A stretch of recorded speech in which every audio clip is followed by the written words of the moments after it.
Welcome, Brittany, to the Biohacker Babes. We are so excited to finally have you on the show. It was well worth the wait. Thank you so much for having me.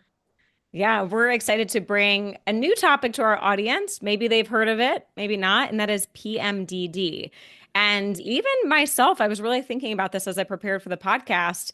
As a practitioner, I have not seen this a lot with clients, friends, but I have one friend that I will always think back to where, like, it was probably 15 years ago. It's been a long time. She used to tell me how she felt terrible 3 weeks out of the month. And she said, I get really bad PMS. And I was like, I don't think PMS is like a 3 week thing. And it took her a really long time to figure out what was going on. But that was my first like eye-opening experience to like, you shouldn't feel bad 3 weeks out of 4 weeks. So you have brought a lot of awareness to this with your podcast, working with clients, your personal stories. So we're really excited to bring this to our audience because I don't think enough people are talking about it. I'm certainly not hearing about it. So to kick us off, super basic. What is PMDD and what are the signs and symptoms of it? Sure. So PMDD acronym stands for Premenstrual Dysphoric Disorder. It is it's classified as an endocrine disorder or almost neuroendocrine disorder. It's basically a very severe form of PMS. So PMS is going to affect around 75% of women. PMDD affects more like 3 to 8% of women. Now, to be honest, I think that study is quite small and the percentage has increased because we are seeing a lot more women being diagnosed at a more rapid rate, especially over the last 24 months. But when you know from PMS to PMDD, PMS, you'll experience sort of like that little bit of, you said, moodiness, could be a little bit tearful, but you're able to still function with your daily life. When it moves into PMDD territory, you're experiencing a severity of symptoms. So you're having suicidal thinking, really bad depression, really bad anxiety, aches and joints, bloating, weight gain. So there's a lot of physical as well as mental health symptoms that come with it. But it gets to the point usually where you're not able to function. You can't go to work. You can't interact with family members. You have a really difficult time with a lot of your relationships, a lot of turmoil. So that's when you know that it's headed into a PMDD territory. It's more severe and it's actually impacting your quality of life. Mm. Hmm. Great I know you've breakdown. had a personal story with this, which we always love. It's like we have our own challenges and problems, and it's like we got to get to the bottom of this. And you were really determined to figure out the reason for why you weren't feeling well. Can you tell us your way in and how did you like know that there could be solutions and know that there was like even a will to keep moving through that way? Yeah, so I was diagnosed with PMDD. I'm going to put a caveat was because I no longer meet the criteria for it. And it would have been about 7 years ago. Now, I knew though from a very early young age, I had a boyfriend at the time when I was about 17 or 16 that was picking up on it. He was like, hey, every time you're having a period, you are falling into an absolute basket case, like talking hysterical, crying, couldn't function, acting like a very different person. So there was some type of pattern that was happening quite early back.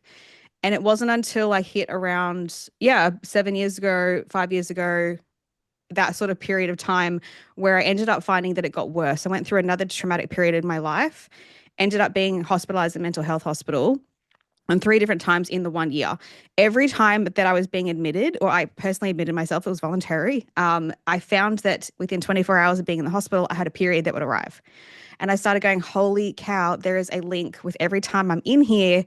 There's literally to do with my menstrual cycle. So eventually, the treating psychiatrist I was seeing admitted and was like, yep, great. We know that it's PMDD. You obviously have a history of CPTSD, which is also linked to PMDD, but it's obviously PMDD. So I was put on all the things. I had been on antipsychotics, multiple different SSRIs. I'd been put on an SSRI when I was 25 and was left on that for like 7 years at one time. So I'd been heavily in the medication realm and nothing was getting better. I was not improving. The PMDD was not getting better. I was like, what is going on? I had had multiple suicide attempts in my early 20s as well. So I'm talking like I was a very severe case. I wasn't just someone in the mild category. I was severe. I was non-functional. And it was literally like a switch. Right before that time, when about 7 days before your period, I was just offline. I could not function and I couldn't understand why. And I would just cry hysterically. I was literally in a fetal position on the floor saying, why? Why is this happening? What's going on? So it was extremely distressing. I decided I'm not someone that was, I'd done a couple of research articles where I was like looking at all of this SSRI long-term side effects. And I was like, I'd already been on one for 7 years, been put on another two or three and an antipsychotic. And I was like, okay, I'm not getting better. Something's not making sense here. Eventually started reading into the world of genetics and sort of epigenetic changes and found a PhD here in Australia who's very well versed in that entire world. So I sort of reached out and said, hey, I've got a hunch that I've seen a small article that mentioned a couple of different genetic mutations, how they could be potentially impacting PMDD. Do you know much about it? He wasn't fully versed in PMDD, but obviously knew the world of genetics. So I went to him with this sort of theory and he said, yep, cool, let's see what we can do. Really did a deep dive and worked with him for a while around genetics. And he started unpicking all of these different genetic mutations that could have occurred, how they were impacting PMDD, because there's not a gene per se for PMDD. It could be a cluster that you're predisposed to potentially developing PMDD. So I went on that beautiful little rabbit hole with him. And then basically from there started running with it. That's when I started realizing, wait a minute, this isn't making sense that I'm being medicated long term. It also, I just had a hunch. I was like, this doesn't make sense how someone is born like this and is literally never ever going to improve. They're going to have to be on SSRIs or have a full hysterectomy or be in chemical menopause. And it just didn't sit well with me. I was like, I couldn't, it's not what I wanted for my life going forward. So yeah, went down that rabbit hole of genetics, basically started reading every research paper I could get my hands on that had anything to do with PMDD. Have a very personal story too with my grandmother committed suicide when she was entering menopause. So I have a very personal, we know that there was something going on with her at the time that no one had picked up on either. That I was, so it's kind of fueled me a little bit because I'm like, look, I come from a line here where there was someone else who struggled with this. I don't want to be the person that would ever pass this down if I ever had a daughter as well. So a lot of different complexities, started understanding how it was working from an internal point of view, an external point of view, and basically over about a 6-month period started reducing my symptoms. After a 12-month period, they were reduced by 95%.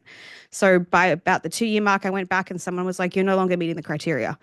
So when someone says, how did, like, what does it feel like to reduce 95% of your symptoms? I'm talking like I didn't experience debilitating depression. I didn't have anxiety. I wasn't crying uncontrollably. I might have a day where if I was a little bit overwhelmed, I'd get a little bit weepy, but like that was the extent of it. I was not experiencing any of those severity of symptoms when it crosses into the PMDD territory. So that's basically what fueled me because I realized not many of these girls would be giving the same information that I had been a nerd about to try and figure out my own case. So I just wanted to start going out there and talking about it and saying this is what you can do and this is what the studies are showing. And then I enrolled myself in some postgrads in neuroscience and it's just been a snowball since then. It's become an absolute obsession because I realized how little information there is around it in terms of, as you said, what's actually going on under the surface, not how do we just band-aid the symptoms, because I just don't think it's sustainable long term for women. Mm-mm. Oh, Definitely oh my not. gosh. Thank you for sharing your story. That's I can't even fathom what that was like to go through that. So I'm glad that you kept researching and looking for answers. And now you're here spreading the word. So thank you for sharing that. I'm curious with the medications, is that what traditional medicine is recommending now? Is that their only solution is to medicate? Yeah. Your first, so it'll depend on the practitioner, but generally, so in most cases, it'll be a gynecologist or a psychiatrist that will diagnose PMDD. Your general practitioner or your family doctor also can. In some cases, a psychologist also can, but it's generally tends to be more of a psychiatrist or gynecologist. So they're both going to use different first line treatments. The psychiatrist will tend to use an SSRI, which is your serotonin reuptake inhibitor, and then the gynecologist will tend to use the birth control pill. But those are traditionally and still right now the leading treatment methods from doctors that would be working within that type of framework. Now, there are some that are obviously even psychiatry that are moving outside of that mainstream just simply prescribe and they're looking into more of like mitochondria, metabolic health, like some other underlying things that are happening because PMDD is also diagnosed as classified as a mental health disorder. It's in the DSM-5, which is your Diagnostic Statistical Manual of Mental Health. So it is listed in that, only listed in 2013 though. So it's relatively extremely new. Like we really don't know that much considering it's only like a 12-year diagnosis added 12 years ago. So yeah, your first line, birth control pill, SSRI. Mm, Wow. Not a great gosh. solution.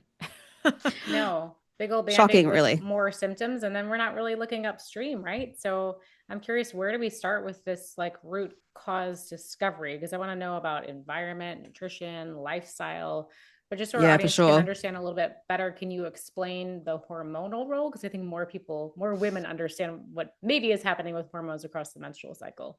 Yeah, okay. So if we back up, obviously you've got your, ovulation phase, your estrogen rises, and then into your luteal phase, your progesterone starts to rise and then falls off, and then you have your period. Your estrogen also has a little bit of a rise again in that second half of the luteal phase. PMDD is said to be a sensitivity to those hormones, in particular the progesterone. Now, progesterone makes a metabolite called basically, that's a big word, byproduct, right? It's a byproduct of progesterone called allopregnanolone. That circulates and binds with GABA. It's a neurotransmitter in your brain. GABA is supposed to make you feel really calm, really chill. It's like a Valium. There is a theory that suggests that women with PMDD have a sensitivity to that allo. So it's either not binding correctly with the GABA, so there could be a GABA receptor issue happening, or potentially an insufficient amount of allo. So there's a theory that there's something going on with that in particular. So what you'll sometimes see, some clinicians will prescribe, they'll say, well, we'll put you on Slinda, which is a birth control pill that's progesterone only. Progesterone, it's progestin, it's synthetic, it's not bioidentical progesterone.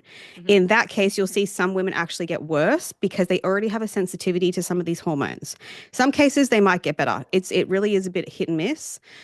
What you'll also see some people will do is put you on bioidentical progesterone. So some people said, but I don't have a low progesterone issue. So PMDD is not classified as low hormones. However, I have worked with hundreds of girls and I have 5,000 girls who've gone through my program. There is a good 70% that do have low progesterone. So it's not the cause, but it is a contributing cause that is going to make things a lot more difficult to correct. So when you add in that bioidentical progesterone in some cases, it's going to just boost up more of that allo to help bind with the GABA receptor a little bit so you can calm down. So that's one of the theories with the whole hormonal thing. So as I said, it's definitely not a hormone deficiency. The thing that really surprises me, especially with the amount of women that I've worked with, is I would say only 10% ever have their blood work run. Because when someone goes and says, I think I have PMDD and they get diagnosed, no doctor runs their blood work. And of course, I understand the theory of, but it's not a deficiency in hormones. And I'm like, no, but if there is an issue with estrogen dominance or low progesterone, it is making it so much harder to treat PMDD just in itself.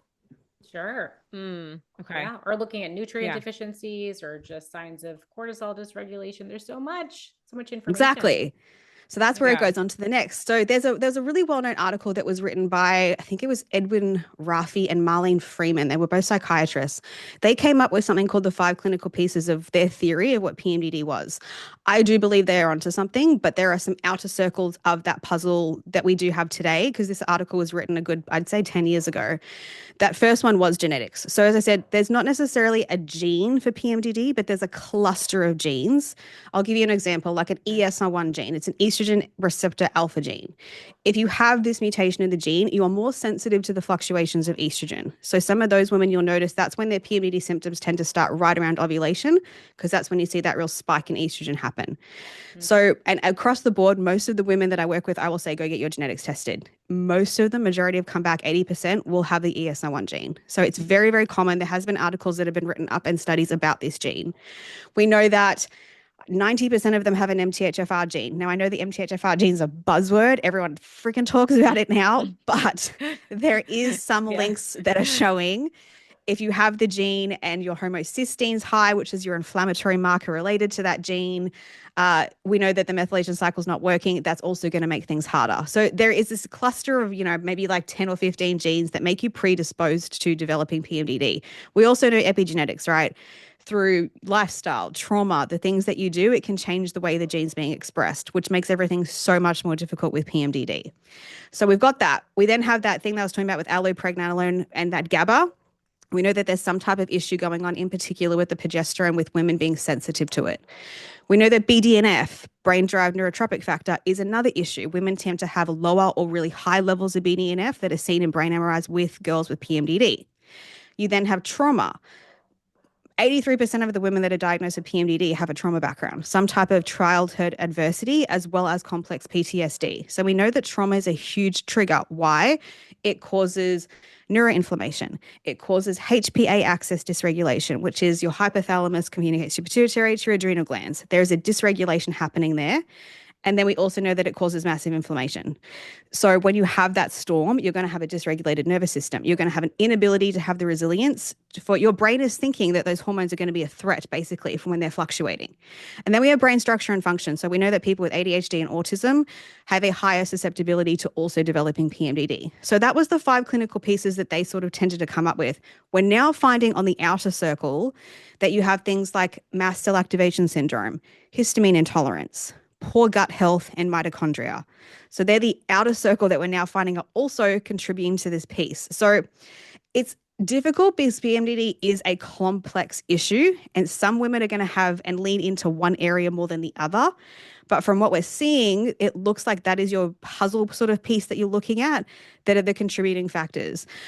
I'll give you an example though. Like I have a couple of clients that we might work with their genetics, vitamin and mineral deficiencies, like look across the board, every single girl that's had their vitamins tested will be deficient in B vitamins, vitamin D, iron.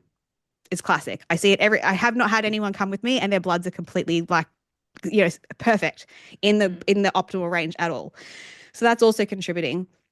So when you have this sort of complexity and you lean from one to the other, when you work through all the different pieces, there are like another few bits and pieces that can contribute too. So some of these girls then also, they'll do all the things right. They'll reduce the symptoms significantly. They'll come and they'll be like, I'm still feeling a little bit like I'm having a bit of a difficult time. Then what you do is you tend to find out, do they have heavy metals? Is there heavy metal toxicity that's happening? Have they had a history of like Lyme or Bartonella or rickettsia or something else that's also dormant or that's being reactivated throughout their cycle as well that hasn't been treated? So again, it can be very complex, but we do have the pieces of the puzzle and the picture of like where to start looking. Yeah. I'm just curious, Wow. can you clarify, like, how are you categorizing inner circle versus outer circle? Is this like an upstream to downstream stress No, or sorry. More that 5 clinical pieces that I was talking about from the article. That's where I would say that's like your core that we've kind of got most studies are surrounded around that core 5. studies on it? And then from the outer side is what we're finding anecdotally, but most physicians or health coaches or people that are really specialized in PMDD, which look, there's very minimal, are starting to notice the picture of what's going on here. And I was someone who ticked the box for everything. Like if you had a list of 20, I ticked every single category of that 20. So that's why I think I also am so well versed in understanding everything that could be contributing to PMDD because I had all of it. I had to work through every single one of them. Oh my gosh. Wow. I had no idea it was so complex. Like I'm like just picturing the map you just drew in my head. I'm like, there is so much to look at. So I just want to take a step back. So we would look at genetics, see, do you have the cluster of genetics? Look at hormones. Well, it's not a root cause. If hormones are off, we need to address that. Next, it sounds like anything that's causing inflammation. So that could be the heavy metals, the infections, the trauma. So addressing inflammation is really, really important, is my understanding. Huge. I think the leading contributor of PMDD is trauma. Like I Trauma. honestly, hand on heart, believe that it is trauma. I have not spoken to a single woman that has not had a traumatic background. And when I say trauma, it's again, it's a Like buzzword, right? Because you got big capital trauma? T trauma. Yeah. It can be anything. Like I speak to some girls that have had a really difficult time that when they had their parents divorced when they were 12 years old, it was a really big issue for them and it ended up impacting them. Or like even, 2 weeks ago, I had another client. She came in and I said, have you had a history of some type of trauma? And she said, my mum favored my brother, but it impacted her greatly. She ended up having really dysregulated relationships going forward. So the trauma can really look different from person to person. So that's why when I say trauma, I don't mean it has to be a absolute catastrophic event. However, a lot of them have experienced that. It could be something minor. It depends how your body interprets that trauma and that stress, because everyone has a different resilience, a different threshold, and makes different meaning out of that trauma as well. So it really is going to depend how they had that. But I think that is the leading cause because it has that cascade downwards in terms of neuroinflammation, inflammation, nervous system dysregulation. It causes such a storm and such a loop. It even dysregulates your gut microbiome.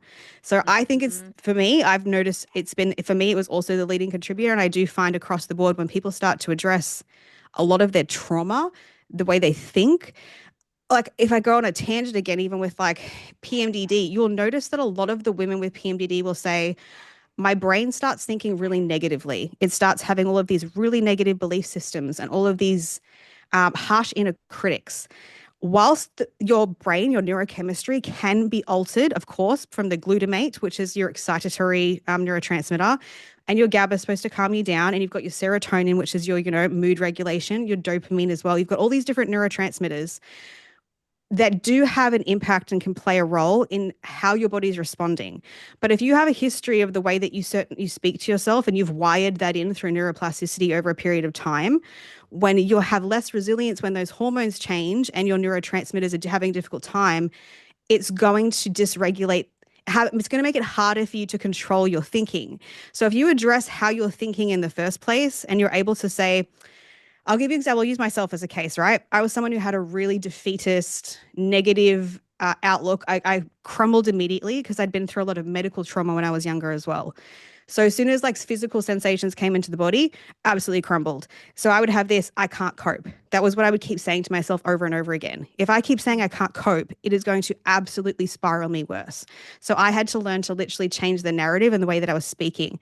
So even when PMDD would kick in, when I still had it quite severe, I was able to though override and say, no, I'm not going to have that thought. I'm going to think this thought instead and start rewiring that other thought. So even if the sensations were high, I still had an ability to cope through the narrative that I was thinking.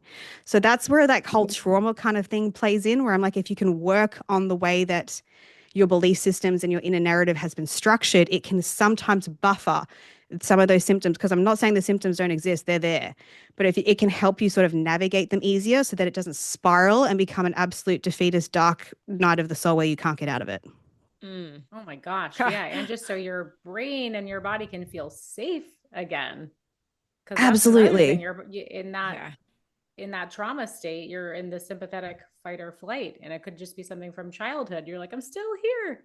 I'm curious what sort of supports you see really valuable. I don't know if you've looked at any plant medicines or like limbic retraining, I've PEMF. done all the things. I've done all the things. Tell us. Tell us. Yeah. So I went in before I knew I had PMDD, I went and did a lot of plant medicine ceremonies like ayahuasca, witchuma, which is San Pedro for people that don't know. I did psilocybin. I even went and did a dieta, which is like a 10-day isolated retreat where you take a master plant 3 times a day, do about 4 to 5 different ayahuasca ceremonies. So before I had PMDD, I knew that there was some stuff going on. So I was like, we need to go and work in this area. That had definitely helped in some realms in terms of opening, I think, Pandora's box, but I didn't necessarily have the toolkit to learn how to deal with opening Pandora's box at that time, which obviously we know with psychedelics can be a real issue, especially with people with a trauma background. They don't necessarily have, if they haven't done the work prior, the tools can be very difficult. And I've seen it across the board with a couple of friends that had very traumatic ceremonies that went into psychosis following them. So it creates more trauma in some cases. Totally. Yeah. Totally. So I went and did a whole bunch of that. Then I ended up doing things like EMDR, which is your eye movements, reprocessing your trauma. You follow fingers, or it could be on a screen like a ball, which can help to reprocess, traumatic memories. I went and did CBT, your cognitive behavioral therapy. Again, I didn't find that overly helpful. I'm not a gigantic fan of talk therapy anymore at this phase in time because I'm starting to realize things are rooted in the body. And talk therapy, and we're especially with how the mind works, talk therapy can tend to just keep you ruminating and keep you stuck on the same loop and just create a deeper groove of that thought. So I'm not a huge fan of talk therapy. It was not helpful for me either.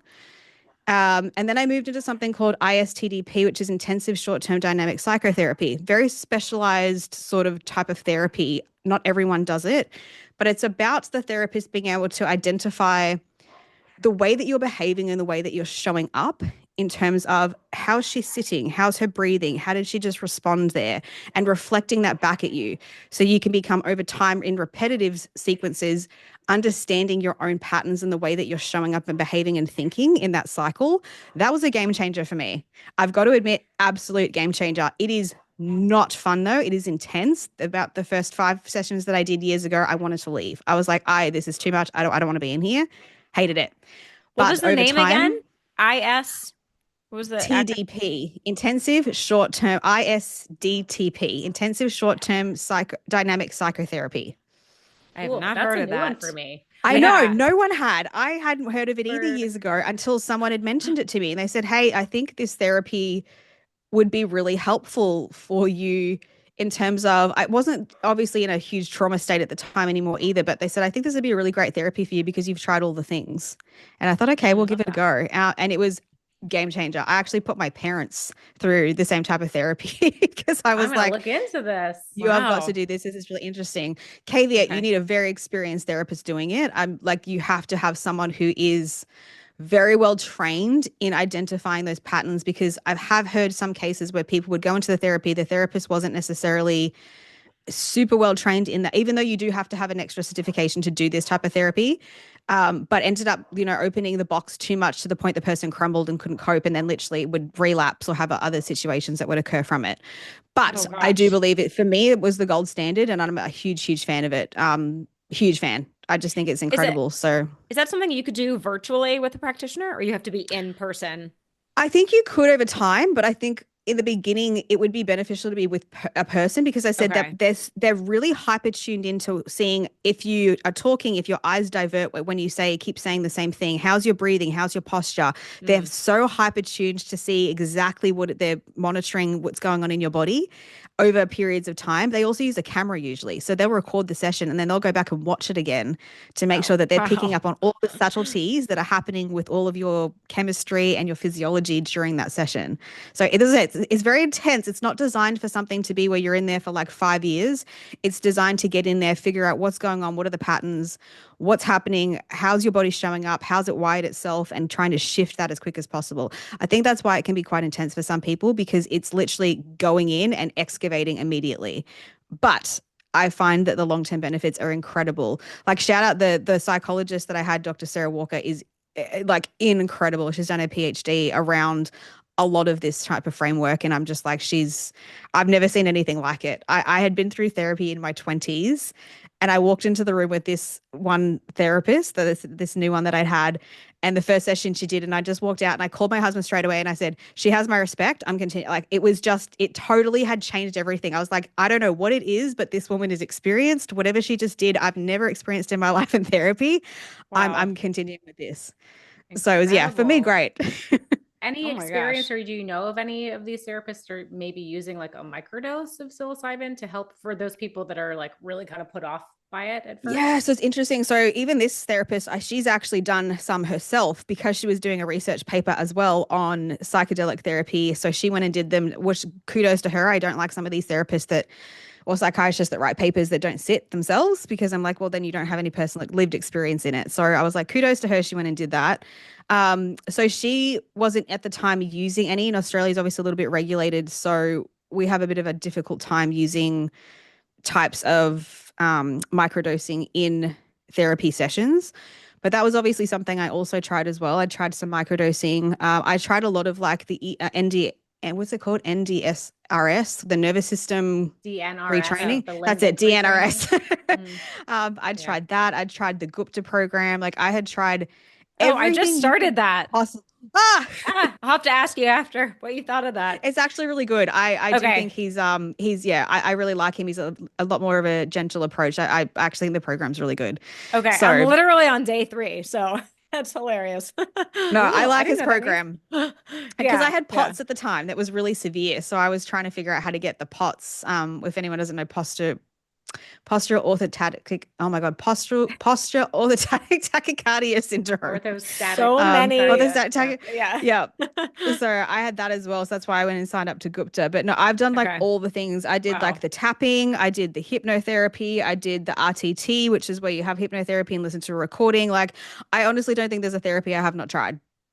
It's just everything That's under the great because sun I then gave a go. you can really speak to all of that. Yeah. I Yeah, mean, I was just willing. I wasn't willing to live the way I was living. I was like, there's no way I'm going to live like this. It is not a quality of life. I won't want to be here. Like I was like, I can't find how to exist in all of this if I don't find some type of like normality. So that's why I think I just tried everything I could possibly get my hands on. And I think all of them did build upon each other. Each one gave me a deeper understanding of what to do, why I'm doing it, et cetera, et cetera. And it eventually all started to move the needle. So yeah. powerful. I think that this is so overlooked in the functional medicine space or medicine in general. We're not talking about the neurobiological component and how the brain is just set in these grooves, as you said, or old patterns or limiting beliefs. And we could do all the protocols. But if you're reverting to old patterns, ah, That's Yeah. exactly it. That's And why that's with I'm doing, psychedelics. that's why I'm trying the Gupta program. And Lauren, I had texted you the other day, I want to start microdosing again. That's why I was like, is this bottle still good? Does it expire? Because I haven't microdosed in so long. But I want to do the microdosing with the Gupta program because I'm like, I still feel like maybe the Epstein-Barr virus is a problem where, because I feel like if I do everything perfect, I feel fine. But if I slip a little bit, I feel awful. And I'm like, there's something that I'm missing. So I'm hoping the microdosing with the Gupta program, we'll see what happens. peel Yeah, it's back exactly another like me. layer. If I've got Yeah. all the routines down, I'm like, I could be doing well, and then some little domino can trip, and then I just kind of would like crumble and fall at the same time. So yeah, I Yeah. Which, totally, like, you travel totally get or it. you have a work thing, or like, you can't just live in this bubble. That's not realistic. So we have to build that resilience. And sounds like Yeah. that's what you've done. Yeah. Like our friends Yeah. Molly and Danny say, like, they call us the Hardys. I'm like, we're not Hardys, but that's the goal, is to be a Hardy. Like nothing can knock you down. I forgot they thought that about us. We were I like, was like, what? oh, that's not a reality, but thank you. Oh, I'd love to be Yeah. more of a Hardy. That would be great. Yeah, Team Hardy. Let's be on Team Hardy. Team Hardy. I'm Uh, curious because you mentioned POTS. If we were to go like even more upstream besides trauma, what were some of your other underlying root causes? Did you have any underlying infections? Oh, I've got a huge history. So I had a tumor when I was 9 that was from my spine T6 to T11. It was benign, but at the time, no one knew what it was because it was growing at such a rapid rate.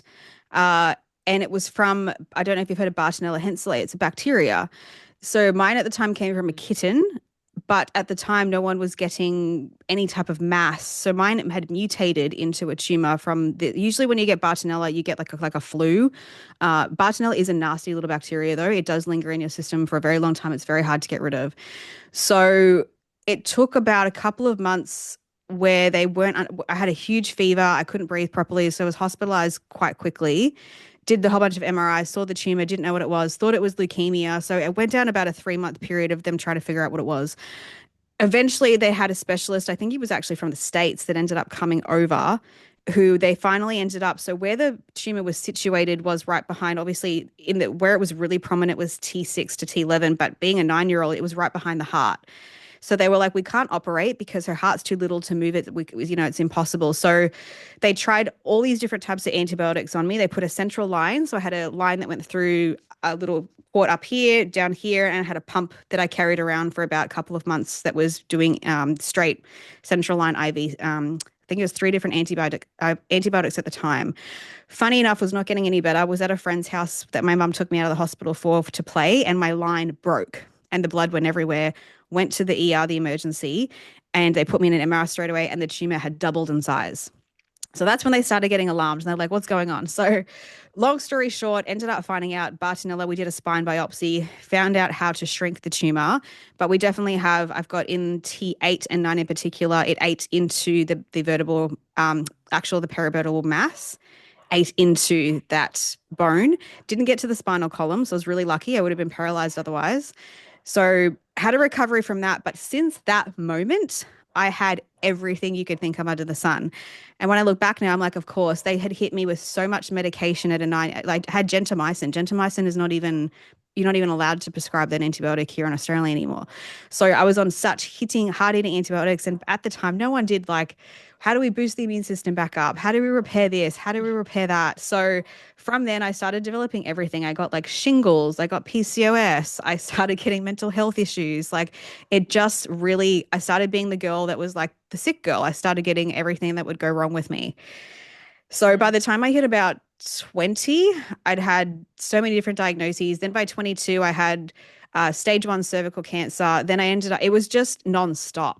So I've got a history of some pretty serious medical things that started occurring. Then you threw the mental health side in there where I was just not coping.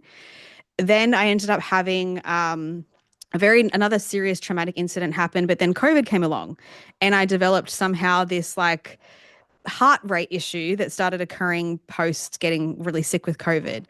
So, and again, we're finding this across the board. Every doctor that I work with here in Australia is seeing it time and time again. Vaccinated, unvaccinated, it doesn't matter. Even the virus itself is seeming to do some type of dysregulation to the autonomic nervous system. So, developed this sort of POTS slash inappropriate sinus tachycardia. So POTS is more when you go from sitting to standing. The beats go above 30 beats per minute.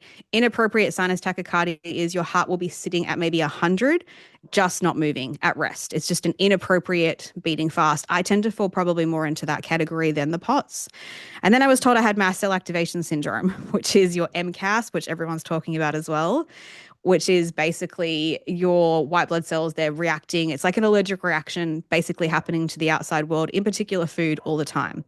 So I was dealing with this absolute storm at the time of mental health, POTS, mast cell dysautonomia, all the things. And I just was like, what am I going to do? I don't know how to get through this. Everyone kept telling me you're going to have to take beta blockers the rest of your life. You're going to have to be on famotidine, which is a type of H1 blocker, antihistamines. And I was just like this. And I went on that whole path as well. It started getting worse. And I was like, I can't live like this. This is ridiculous. All the pharmaceuticals they're throwing at me are just making me worse. So again, that was something else I had to also go down the path of how do you re-regulate your nervous system? How do you get the immune system to stop reacting the way it is? Like how do I get to the root cause of some of these issues? And then in 2024, I was doing ozone therapy because I thought that that would also help my immune system boost. And I ended up having air embolism and a stroke from that and ended up being in a coma for a week. So that was another thing that happened literally Oh only my like a God. year and a bit ago. So I've got a really crazy history of like serious, So like when there's you pretty are you going to write a book? honestly, I should because I'm like, there's not much I haven't been through at this point in Oh time. my gosh. That I've had to like overcome at some point. So I think I mean, I shouldn't laugh. It's not really comical because it's quite serious at the time. But I mean, come to the point where sometimes you just have to laugh because you're like, No, I really, mean like, humor is what's great. next? Yeah, humor is great medicine. Hmm. So how did you keep a positive mindset through all of that? It was hard. Like, I'm not gonna lie, I'm not a perfect angel who sat here like and was like, Okay. oh, this is great. Like it was as a 9 year old, I didn't know better. So as a 9 year old, I had that. I've always had the attitude of I was an elite gymnast when I was younger too. So I was always someone who was quite disciplined and very let's go, I'm go get him kind of thing. So I think as soon as I stopped being sick and I was kind of given the clear to go, I think I missed about a year of school. So I was homeschooled for about a year. When I went back to school, I didn't have that concept. There was no belief system yet of like, oh, you're really sick. It wasn't until I had a lot of teachers or people come up and say, are you okay? Like, how are you doing? And I was like, oh, this is actually like a really big deal. Whereas at 9, I didn't realize it was a big deal. I definitely have trauma from it because I have some pretty traumatic memories of like locking myself in the bathroom in the hospital for a whole day. I wouldn't come out.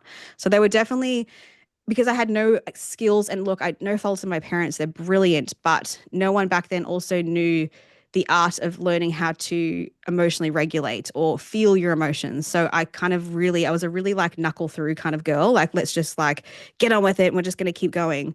Obviously paid for it in the long run because I wasn't processing trauma emotions the way we should. So yeah, it was that was definitely a difficult time. And then I think that's probably from there is where I started noticing when I kept getting hit with things, I was like, oh, this is not fun. And then the mental health sort of storm started to kick in. But now looking back, I'm also like majority of that was neuroinflammation. Some of that was genetics that were not addressed. Like I had double MTHFR. Again, I know it's a buzz, but my homocysteine was up at like 15, which is really high. It's very inflammatory. I was deficient in Wow, every people don't vitamin you feel could good with possibly that. think of. Yeah. No, I had a whole. I'm also fast comped, so I don't know if you know what that is. Like fast catecholamines, I cleared Yeah. dopamine, norepinephrine, and estrogen really fast. So I'm someone who's like, I need the kicks to kind of get me going. So I've Mhm. got like All the this genetic, time. yeah, I got this Yeah. genetic path that's really not ideal.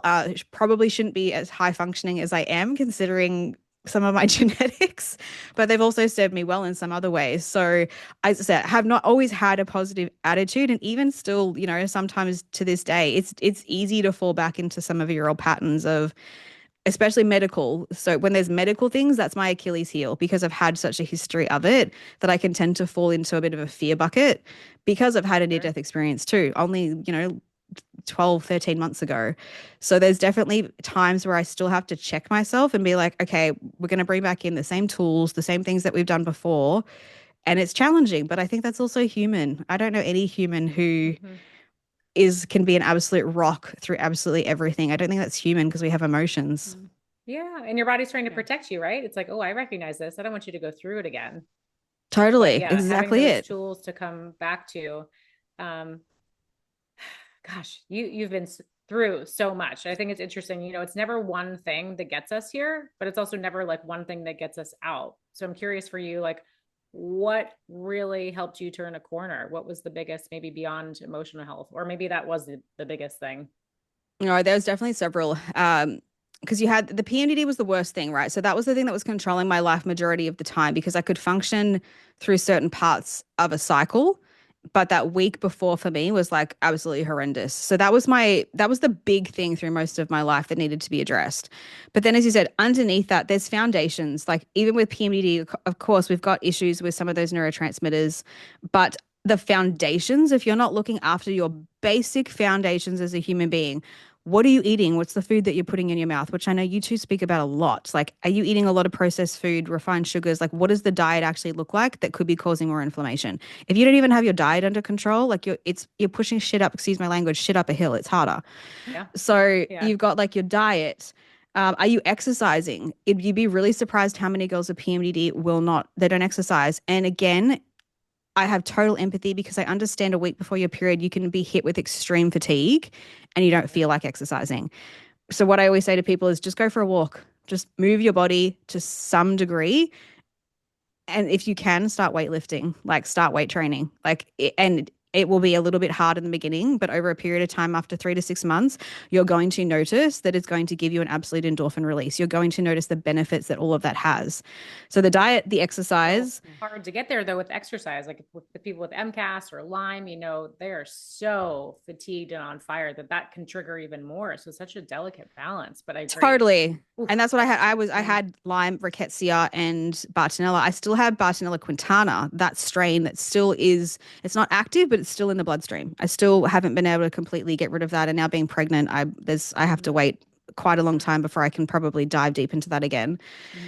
But I think that's where, like, look, I have some friends that they have POTS, mast cell, some of these things as well. And what ends up happening, which, I'm at fault of that I had when I was younger, is you can fall into a really I'm sick mentality and it can become really a part of your identity. And then what happens is you start navigating the world being so like you're like, oh, I can't eat that food. Oh, I can't do that. Oh no, if I exercise too much like that. So I'm at fault. I started doing that and I had to catch myself. And I was like, I think I actually went to a Tony Robbins event and I was like, okay, snap out of it, Britt. This is not good. Like you've got to change the way you're thinking because this is going to put you in a worse position. Yeah. So with that whole like mast cell POTS, I just slowly started grading it. Like I started figuring out, okay, how do I like get back to some exercise? Maybe because I also have a background though in being a gymnast. I was always someone who was active. I had maybe that foundation already there was a muscle memory in the body that kind of that has a little bit of that determination and that kind of like,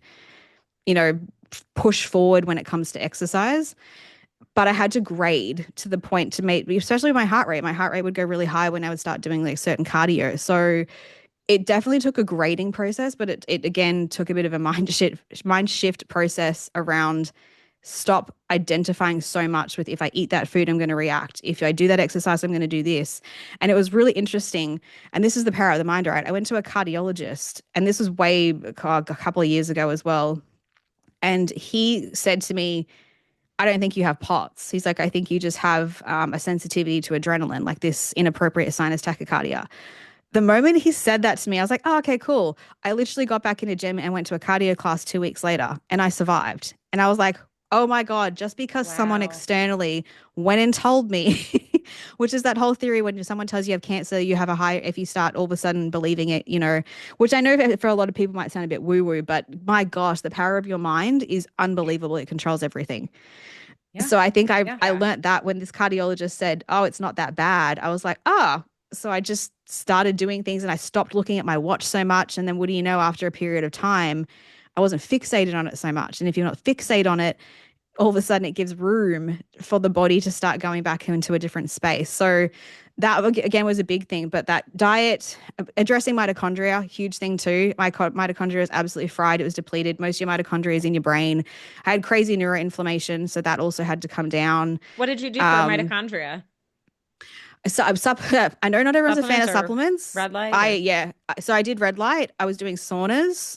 I was doing cold plunges at one point back in the day, but then I stopped because I noticed my nervous system was crashing about 24 hours after being in the cold. And I started thinking, oh, I was like, for me, I probably don't have the tolerance to do this. So I stopped doing that. And then I think I started again, but made sure I was not doing it in certain phases of my cycle because I was literally doing it 7 days before my period. And I was like, oh my God, worst time to do it, Brittany. Like I didn't know better at the time. So yeah, it was definitely doing the red light, the saunas, was doing some of the cold. And then yeah, I did add some supplements. I started with, CoQ10, PQQ, alpha lipoic acid, like a lot of the different aminos and molecules and even NMN I was taking for a period there just to try and get some more energy production happening in the body. And look, it did work. For me, supplements have been absolutely incredible. I know that supplements are very powerful and they're very unregulated. But if you, again, I'm a nerd, I'll go and make sure that whatever supplement I'm taking has been third party tested. Also, if they're using the extract, is it the extract that has the study that says it does what it does? So I'm someone that's very particular about my supplements, but they've also been a massive game changer for me. They've absolutely changed the game for me when it came to a lot of general health. Even saffron. We now know that saffron has just as much effectiveness for PMDD or depression as an SSRI in the right extract form. There's only three, Afron, Satriel, and I think it's saffron side. There's only three that actually have the studies around them. So that's where I also get annoyed. Someone will go out and be like, oh, I'm taking saffron. I'm like, are you taking it though in the extract that has the actual clinical study behind it? Because if not, it's probably not doing what you think it's going to do. So yeah. I don't know. I bought it on TikTok. And people Exactly. take things and they go, well, that didn't work. It's like, oh, well, maybe that wasn't the right experiment. It's exactly it too. I have that a lot with Yeah. clients. So like I tried this, it didn't work. And then I say, can you send me what you were taking? And it's like a low grade chemist brand. And I'm just like, or pharmacist, in the States. And I'm like, oh, that's probably why it didn't even have the quantity. It was mixed with other things. It's got additives, it's got fillers. Like it's a Wild West game, the supplement game, but the right ones really, they can move the needle. For sure. Yeah. No, we love supplements, the right ones. The right ones. The right ones. Yeah. Gut Were health you too. Gut taking? health was a really important thing that needed to be corrected as well. And it's across the board with all PMDD girls. You'll see that most of them have some type of gut dysbiosis, leaky gut, SIBO, IBS. There'll be something happening with their gut. And we know gut-brain axis, it communicates with each other. If you don't have the right gut microbiome feeding and communicating with that brain, you're going to have another issue and a more of an uphill battle. Yeah, for sure. Anything Yeah. specific you did, like certain probiotics or any fasting? Yeah, so I did. I went hard with my gut because about 5 years ago, I found out I had pretty serious gut dysbiosis.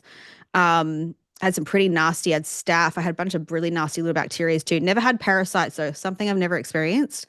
But yeah, I went on a crazy, 4 to 6 month, I went low histamine. Just did a low histamine diet just to literally make sure I had no inflammation that was happening in the gut. Added the right probiotics, added prebiotics. I even did, I think, a protocol that was for 3 months that was literally trying to clear out any overgrowth that was also happening, but that was many years ago now. So no, I definitely did a tremendous amount of work, and still to this day, I still take a prebiotic, a probiotic, not every day religiously like I used to, but I'm pretty regimented on looking after my gut health. It's a really important piece because I had IBS when I was a child too. So I was like, gut health for me is really important. Yeah. So that was Yeah. before you had this sort of bucket spillover and perfect storm. Do you know what other stressors to your gut could have happened in childhood, or do you know the gut health of Definitely the your mom? antibiotics. The antibiotics definitely absolutely wiped out my gut microbiome. And again, back then, my mum was pretty good because she was someone who always gave us pretty healthy food, like especially being a gymnast. She was very mindful of like, I took like herbal teas and things like that. But no one really knew, when I was 9, that this is how we have to rebuild the gut microbiome, especially if you're someone who is prone to those issues a little bit more than the average person, which I obviously am. So no one had addressed anything. So I think that's where it started. And the doctor did tell my mum that. They said, look, she's probably going to have immune system issues the rest of her life because we've just absolutely annihilated her entire immune system to try and get this tumor to shrink because they couldn't operate. It had to be shrunk somehow. So I think that's for me, honestly, where so many issues stemmed from, including the trauma. Like that was my little thing. That was the little Charlotte's Web that just created little darts everywhere in life that just went, holy cow, this is Wow. wild. Mm. The human body is so complicated. And we still have so much to learn. So, 100%. And I think that's also like, with PMDD, a lot of girls, because I hear it for sometimes girls like, I've been accused actually. It's been where some girls like, well, you didn't really have PMDD, you had all these coexisting comorbidities. And I'm like, no, I definitely had PMDD in my early 20s. It was very evident. And I never had some of these other coexisting comorbidities at the time. But you'll also notice that about 80% of the women with PMDD do have coexisting comorbidities. It's never usually just a Sure. one thing. You'll hear it too yeah. with women. They'll say, I developed PMDD following a child. And I'm like, okay, so what happened following the child? It's usually because you had a susceptibility in the first place. You might have some of these genetics. What also happens during pregnancy, which I've learnt through this whole process being halfway, your entire nervous system rewires, your entire immune system rewires, all your nutrients and vitamins are being absolutely taken for the placenta to grow a baby. So, if you had a nervous system prior to being pregnant or any type of vulnerability, pregnancy does have the ability following it to then all of a sudden tip you over the edge, especially when you're sleep deprived following pregnancy, especially when you might not be eating the right food because you're like literally on the run. Like there's a whole bunch of different things that can cause PMDD to start following a pregnancy as well. So that's where it's like, it's very difficult because people are like, you're just born with PMDD or you're someone who has PMDD and you just live like this. I'm like, there is always a backstory as to why you got to where you got to at this point in time. Yeah, which is why you Yeah. talk about the genetics and the epigenetics, right? Like we pull the trigger with the environment and then that can happen. Absolutely. Like, like, Yeah. like my mum has very similar genetics to me, never got PMDD. Never, Mm. because she hasn't been Interesting. through the cascade of events that I went through in my life. She's had never had to deal with some of these things, so she never had it. So that's where Yeah, I'm all like, the funny. antibiotics, That's the cat scratch, the trauma. exactly, Yeah. exactly. Well, and think about like human evolution. It's not like women had PMDD 1,000 years ago, many years ago. Like, can you imagine in the village? You're like, okay, you're out for 2 weeks. You're no help You're to out for society. 3 weeks. Yeah. Yeah, like You're off the Exactly. island. humans were Exactly. not dealing with that. There's no way. Exactly. And that's what I We was always wouldn't have curious survived. about. That's why it probably drove me because I was like, this doesn't make sense. I was like, you can't just be Yeah, born with having a sensitivity to your hormones. The hormones are there for a reason. Everything in our body is designed for a reason. It is not right. there by accident. So that's why that's the part I just couldn't get my head around. I was like, something's not making sense. Yes, of course, there is definitely a susceptibility and there are genetics and, there are things that definitely play a role because the body is so complex. But that was the thing that was driving me because I was like, this doesn't make sense. Like, I wasn't born broken like that. Yeah. How could you have a body that's broken and a brain that's just, oh, I'm serotonin deficient or I'm, this just doesn't work. I'm like, yeah, but that doesn't make sense. So I think Mm, that's for me what was yeah. that was pretty a really driving force for me. I love that prevailing mindset. And I think that's how you've overcome. And I think more people need to hear that. We are not broken. Our bodies are designed to heal. And there are answers. And thank you 100%. for There are going through answers. that and for being here and sharing this. This is amazing. No, that's it. There are answers that you just have to be. And I think that's what I realized. Some girls are so exhausted, they don't have the energy to even look into the areas they want to look into. Whereas I was so motivated by not wanting to die, basically, that I was like, I have to figure this out. Like I do not have a choice unless I figure this out. So, and that I'm grateful for the type of personality I have in terms of that, like that will. I just have will. There's a weird willpower that's there to just figure things out. So I'm like, if someone else is too tired to do it, great, I'll go and do it. And that's why I want, post grad with the neuroscience, it's just, I'm like, great, if no one else is going to figure out some of these pieces and really zone in and help the women, then who else is going to do it? And there's too many. There's so many women suffering with PMDD and they just accept it. They just go, so many women, I have DMs like all the time on my TikTok and it's just like, oh, I'm thinking about getting a hysterectomy. And I'm just like, this is heartbreaking. The fact you're having to remove your organs because no one else has given you potentially some other framework to attempt to try before this. Mm. I just Uh, find it so sad. Mm. that's awful. Oh my That's gosh. awful. Thank you for Well, being the woman in the tribe or the village to say, I got it. I'm yeah, doing it. I'm trying. I'm trying. You're yeah, doing yeah. amazing. Yeah. Thank you so much. Well, Brittany, maybe you can leave our audience with one final piece of advice, whether they're struggling or not, wherever you want to go with it. I'll let you run. I think if you are in disbelief, you think that it's not possible, or someone's told you that it's not possible, you can use myself as a case example. Worst experiences with the medical system, worst chronic illnesses, diseases, mental health issues. Like I've been through most of it. And if I was able to get to the place where I was no longer meeting a criteria and I was living a life where there's no anxiety, no depression, no mental health, even reducing some of the dysautonomia, if I can do it and I'm just a normal person, there's no reason that you can't do it. That's literally like use myself then. Like I'm not anyone special. So you can do it I as think well. you're special. I You think are really special. you're really special. But that is great advice. That is great. Yeah, anyone can do it. Anyone can do it if you really want to do it. If you really want to heal, and it's will. Find the will. I think it's the will. There's a will. There's a spark inside everyone that is a serious strong willpower. You just got to find it. And once you find it, you'll stick on it until you find the answers that you're looking for. And they're always there. Yeah. Yeah, that's a great Well, point. you I have think, done the, yeah, go ahead, Renee. just, yeah, I mean, I think you have to have a bigger goal of why you want to heal because it can be really defeating. So if you're just trying to heal because someone told you you're supposed to heal, you're not going to do the work.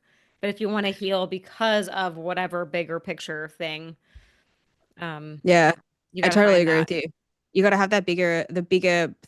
The other thing that I would say that, I'm not sure your audience, but I come across it a lot. Some of these girls with, I deal with a lot of the cases that are really serious psychiatric. So a lot of the girls that actually have been hospitalized, that have been suicidal, misdiagnosed with bipolar, borderline, they're the ones that end up coming to work with me because I've been through, that severity.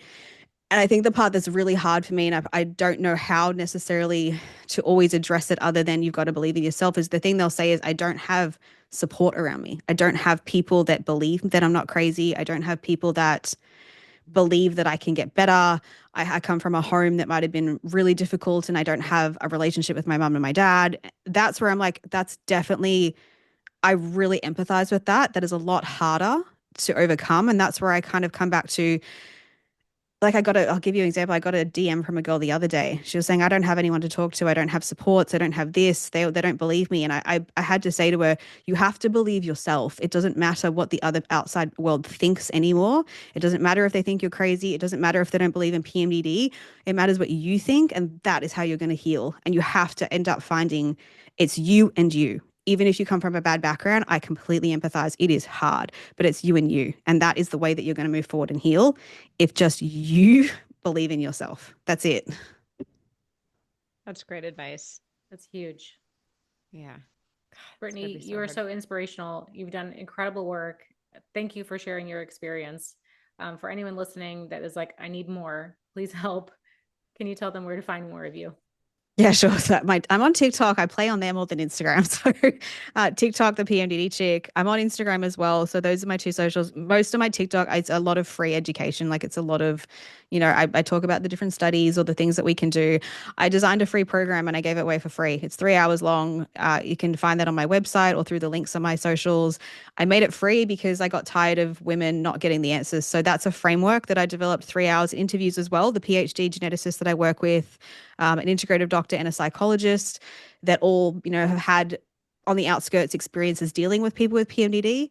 So that's a great starting point. If someone's like, I don't know where to start, I'd be like, join the program. It's free. You've got nothing to lose. It's 3 hours worth that I'm going to tell you all the things that could be contributing that you could start to tick boxes off slowly in a phased approach. And then you can work with me one-on-one. I will be going though on maternity leave in around August for just a couple of months, but that's about it. So yeah. Awesome. It is you Okay. time. Yeah. All right. Everyone can scroll down in the show notes. We'll have all your links so they can learn more. And thank you for doing a free program. That is incredible. Yeah, well, they need Really it. giving back. Yeah. Yeah. Education. So, well, thank you, Brittany. I'm glad we finally made this happen. This was amazing. Thank you. I learned a lot. Like, oh my gosh, so much. So thank you. Thank you. No, Amazing thank you for episode. having me. Yeah. Thank you. Thank you so much. And thanks to everyone that tuned in. We will see you next time.